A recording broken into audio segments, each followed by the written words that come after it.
Well, vigils are being held in Tel Aviv. Australian representatives condemned anti-Semitism and lit candles in honour of the victims. Meanwhile, Israeli Prime Minister Benjamin Netanyahu has condemned the deadly shooting, saying he had warned Anthony Albanese the country's support for Palestinian statehood would fuel anti-Semitism. Your government did nothing to stop the spread of anti-Semitism in Australia.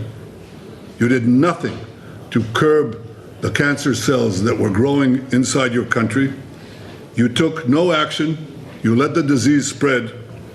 And the result is the horrific attacks on Jews we saw today. Israeli Prime Minister there, Benjamin Netanyahu. Let's bring in our Global Affairs Editor Laura Tingle, who's at the desk with us. We just heard there from the Israeli leader. This is nothing new. He has criticised the Albanese government before, and other governments as well, for not doing enough to protect Jewish communities.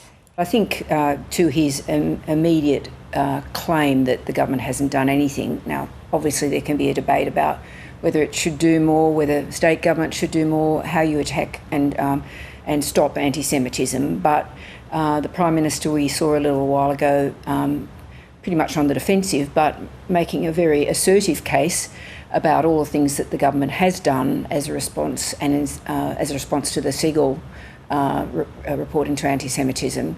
And that was quite a comprehensive list. So it's not true to say that the government hasn't done anything. The question is, is that the really crucial bit to deal with?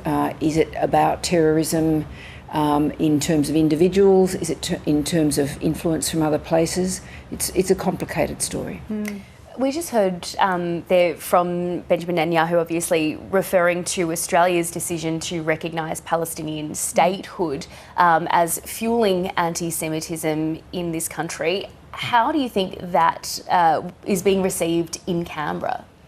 I think it would be received reasonably negatively and not with much weight.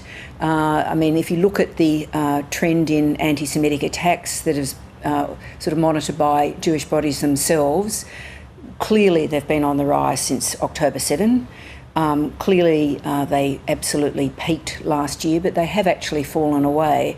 And there's nothing to suggest that action would actually increase anti-Semitism. I mean, in some ways, the fact that Australia is recognising Palestine should sort of in some ways reduce the heat for the community who feels that there hasn't been enough recognition of the plight of the Palestinian people. So I don't think it's going to be factoring in hugely into the government's considerations here.